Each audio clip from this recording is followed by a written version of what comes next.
Bonsoir mesdames, bonsoir messieurs, nous sommes à Ouagadougou et nous sommes le 5 novembre 2019. Nous sommes sur le campus de 2IE et la grande nouvelle du 19e concours des sciences juridiques, économiques, politiques et de gestion, c'est que les résultats des sous-admissibilités viennent d'être déclarés dans la section sciences politiques et derrière moi vous pouvez voir d'ailleurs les différents membres du jury de cette section, jury présidé par le professeur Nadine Machikou de nationalité camerounaise. Eh bien nous allons commenter principalement cette liste ce soir et puis nous donnerons la parole à deux accompagnateurs, un de l'université de Tchang à l'ouest du Cameroun et l'autre de l'université d'Abomey-Calavi au Bénin. C'est parti pour le round-up de la journée. En cette soirée du 5 novembre 2019 à Ouagadougou, le docteur Christelle Franck Afom donc s'empresse de faire des photocopies. Nous sommes dans la salle qui abrite le secrétariat du 19e concours d'agrégation des sciences juridiques, politiques, économiques et de gestion du Conseil africain et malgache pour l'enseignement supérieur. L'enseignant-chercheur de l'université de Yaoundé 2 au Cameroun fait partie des 5 candidats déclarés sous-admissibles dans la section sciences politiques. Pas question de sourire, il reste 2 épreuves. Il faut donc rester concentré. Le docteur Afom, comme les 4 autres candidats sous-admissibles dans cette section réservée aux politologues, aura un choix de spécialité à faire pour la seconde épreuve. Sur la table, il y a la sociologie politique, les relations internationales, l'histoire des idées et théories politiques, l'administration et les politiques publiques. La section sciences politiques a donc respecté le calendrier qu'elle a elle-même annoncé. Après l'épreuve dite des travaux, le seul jury dirigé par une femme, à savoir le professeur Nadine Machikou Gabeni, a publié ses résultats de sous-admissibilité dans la soirée du 5 novembre 2019.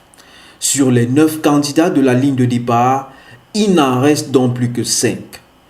Outre le docteur Christelle Franck Afom donc de l'université de Yaoundé 2 au Cameroun, on a le docteur Adolphe Kesseblé de l'université Peloforogon Koulibaly de Korogo en Côte d'Ivoire, le docteur Léon Sampana de l'université Nazi Boni de Bobo Dioulasso au Burkina Faso, le docteur Abdou Ramatiam de l'université Cheikh Anta Diop de Dakar au Sénégal et le docteur Ousmane Sedima Zina de l'université Alassane Ouattara de Bouaké en Côte d'Ivoire. Et comme pour tout résultat de cette nature, il y a eu des recalés. L'affichage n'a donc pas déclenché le sentiment de satisfaction chez tout le monde. Le professeur Nadine Machikou et ses collègues s'activent à préparer la suite. En dehors de la section Histoire des institutions dont l'unique candidat entre en lice le 8 novembre 2019, les résultats de sous-admissibilité devraient tomber le mercredi 6 novembre 2019 dans les autres sections. Les différents jurys ont passé la journée du 5 à auditionner les candidats pour l'épreuve des travaux. Comme ici dans la section sciences de gestion, conduite par le professeur Augustin Anassé Adja, où la sérénité continue de régner. Un à un, les postulants à l'agrégation ont défilé. Mais rassurez-vous, les candidats ne sont pas seuls dans ce qui apparaît comme une étape déterminante dans leur carrière d'enseignant-chercheur. Ils bénéficient de l'expertise des accompagnateurs mis à leur disposition par leurs universités d'attache. Voici le professeur Charlemagne Igwe Batondi, agrégé de sciences économiques depuis 2009, professeur titulaire. Il est à Ouagadougou pour coacher les candidats de l'université d'Abomey-Calavi au Bénin, notamment pour ce qui concerne les sections sciences économiques et sciences de gestion. Une occasion de nous dire en quoi consiste son rôle d'accompagnateur. Le rôle d'un accompagnateur consiste en fait à faire, j'allais dire, parachever le travail en amont. Vous savez, la participation à un concours d'agrégation donc se fait en amont, dans le sens où il faut s'y préparer et parfois donc la préparation peut durer plusieurs années. Et donc, par conséquent, l'accompagnateur sur le lieu du concours parachève en fait tout le travail qui a été fait en amont, et dans le sens où il veille à faire les derniers réglages sur le plan donc, scientifique, sur le plan donc, de la technique donc, de leçons et sur le plan de la connaissance donc, de la discipline donc, du candidat. Mais aussi et surtout, il attire l'attention donc, du candidat sur la nécessité de bien s'alimenter et de faire beaucoup de sport. Parce que le concours, quoi qu'on dise, avant tout, est physique. C'est un concours éminemment physique. Vous avez beau tout connaître. Si vous ne pouvez pas exprimer votre connaissance dans un physique qui réponde, vous n'allez pas pouvoir y arriver. C'est la raison pour laquelle le candidat doit donc se préparer physiquement en faisant du sport, mais aussi et surtout en s'alimentant convenablement pour pouvoir donc venir le jour J, donc frais, donc au concours et espérer donc dans ces conditions exprimer, avoir donc tout son physique qui répond maintenant à l'expression donc de sa connaissance, la connaissance qu'il a de la science. Et pendant que nous faisons cet entretien, un des poulains du professeur Charlemagne Igwe Batonde a subitement besoin de lui, de toute urgence. Bien, professeur Igwe Charlemagne, on a été interrompu dans cette interview parce qu'un candidat précisément avait besoin de votre aide. Alors, qu'est-ce qu'il voulait concrètement? Non, il voulait toujours savoir s'il faille qu'il entre en salle avec ces documents ou pas.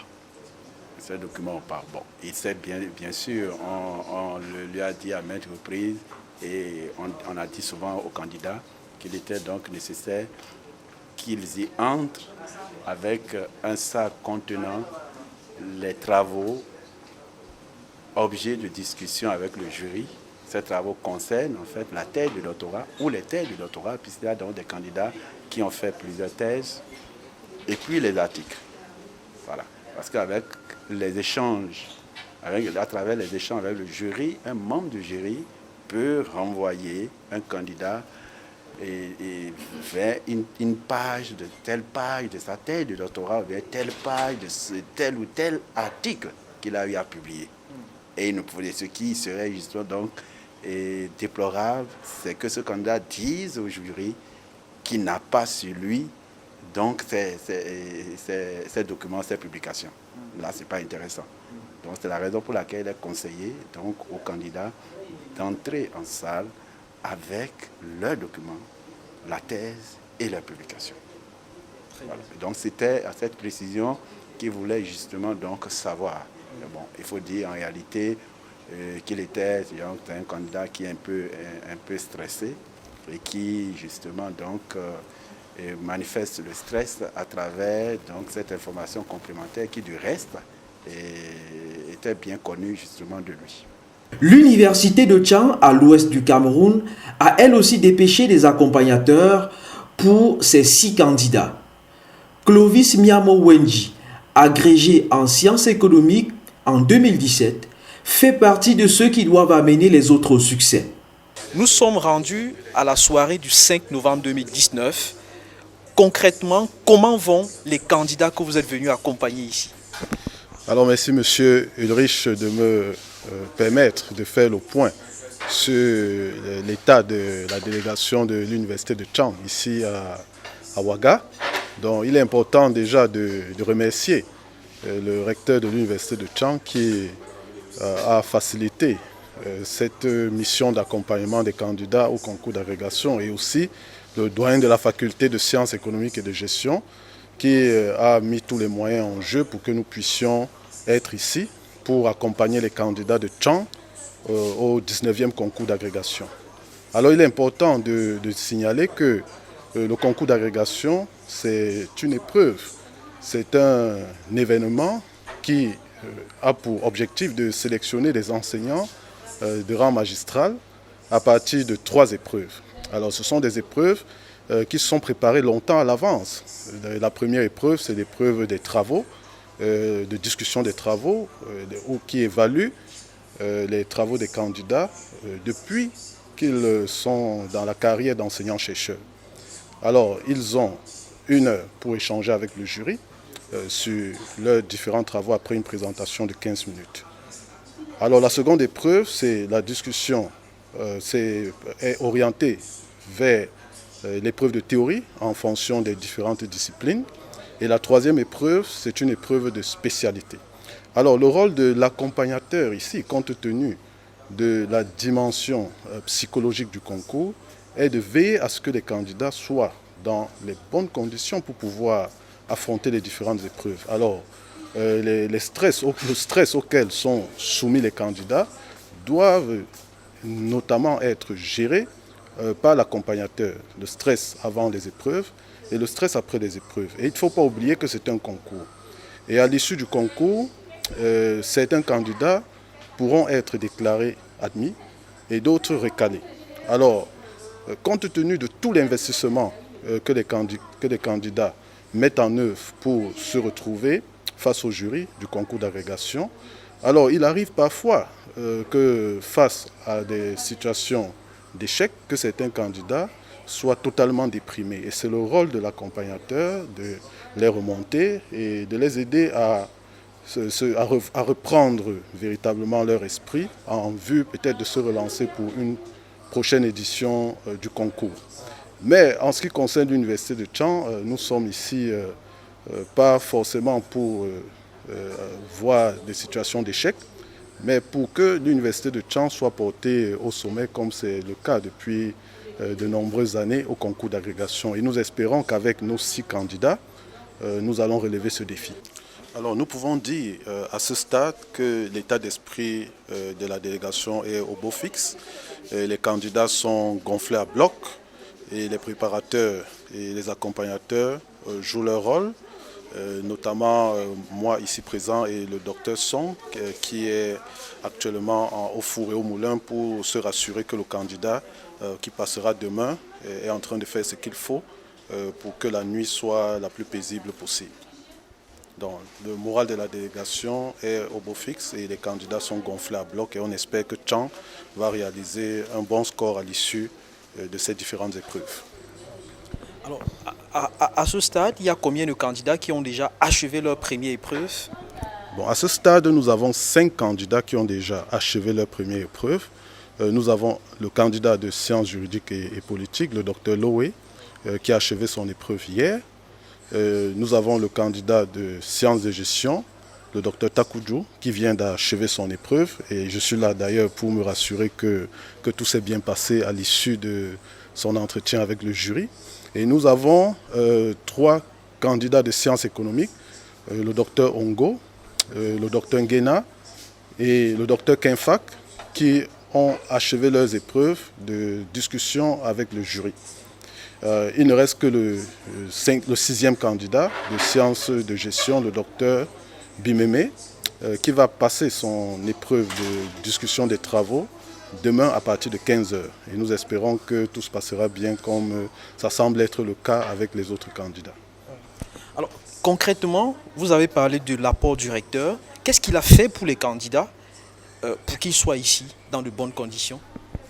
Bon, déjà, il est important de préciser que le concours d'agrégation ne se prépare pas en 2 ou 3 jours, comme ça semble souvent être l'idée reçue par ceux qui ne connaissent pas exactement ce qui se passe au concours d'agrégation. C'est un événement qui se prépare généralement 3 à 4 ans à l'avance. Les candidats qui vont au concours, par exemple en 2025, sont déjà à pied d'œuvre aujourd'hui.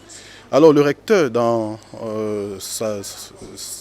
son accompagnement habituel dans le cadre de la dynamique collective, a mis sur pied un dispositif depuis de nombreuses années qui permet aux candidats d'avoir des sessions de préparation en interne. Et ces sessions ont été intenses durant ces 2 dernières années à l'Université de Tchang, ce qui fait qu'aujourd'hui, c'est une occasion pour moi de remercier ce que le recteur et les doyens concernés par les différents concours d'agrégation, parce qu'il n'y a pas que économie et droit, il y a aussi celui de médecine. Alors c'est l'occasion pour moi de remercier tout ce que ces doyens, à côté du recteur, font pour que les candidats qui vont au concours d'agrégation soient les mieux préparés possible. Il est un peu plus de 20 heures et les candidats continuent de passer la première épreuve dans les sections droit privé et sciences économiques. Dans la cité réservée au logement sur le campus, on retrouve le professeur Clovis Miamo Wenji. L'accompagnateur de l'université de Tchang a convié ses poulains à un repas au restaurant universitaire de cette grande école internationale.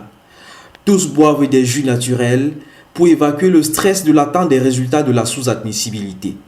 Ce sera dans moins de 24 heures. Ils n'ont qu'une idée en tête, rester ensemble dans une dynamique collective, le slogan qui sous-tend le management du recteur de leur université, le professeur Roger Tsafarnan Fosso.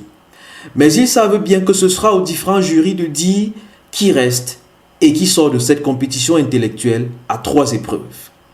Soulignons que dans la matinée du 5 novembre 2019, la base vie du 19e concours d'agrégation des sciences juridiques, politiques, économiques et de gestion du CAMES a reçu la visite du ministre de l'Enseignement supérieur, de la Recherche et de l'Innovation du Burkina Faso, le professeur Alkassou Maïga. Et il s'est confié à Assali Jacfar, chargé de communication au CAMES. Bien, je pense qu'il est quand même de notre devoir quand on gère l'enseignement supérieur et que des événements aussi importants que le concours d'agrégation, quand ça se tient donc dans votre pays, c'est la moindre des choses quand même de passer pour saluer et dire la bienvenue à tous les membres du jury, encourager les candidats, encourager également tous ceux qui sont dans la chaîne de l'organisation, parce que nous avons vu les secrétaires qui sont là, les documentalistes, les bibliothèques. Donc il fallait quand même avoir une pensée et venir dire bonjour à tout ce monde-là et les encourager. Et leur demander aussi d'être dans la rigueur dans ce qui se fait, de faire en sorte également que les candidats soient mis en confiance et que chacun puisse permettre à son potentiel réel de s'exprimer. Et nous avons vu quand même que les choses se passent au mieux, avec la sécurité également qui est sur place. Donc nous repartons totalement satisfaits de ce que nous avons observé sur place. On a vu aussi que les jurys étaient des jurys composites avec des enseignants venant pratiquement de tous les pays de l'espace CAMES, mais aussi avec des partenaires qui viennent des universités françaises. Je pense que c'est assez important qu'on puisse être dans cette ouverture d'esprit qui puisse nous permettre effectivement d'avoir des jugements objectifs par rapport donc à ce qui se fait au niveau donc de ces concours d'agrégation-là. Est-ce que vous, Monsieur le ministre, vous avez des attentes particulières que vous avez exprimées aux différents membres du jury? Ben, nous nous sommes fait quand même le porte-parole de tous nos collègues ministres de l'enseignement supérieur, même si on n'a pas eu des échanges auparavant, parce que le défi qui se pose à l'enseignement supérieur dans nos pays, c'est que nous devons faire face à l'exigence de faire de la qualité, mais aussi à l'obligation pour nous de gérer de la quantité.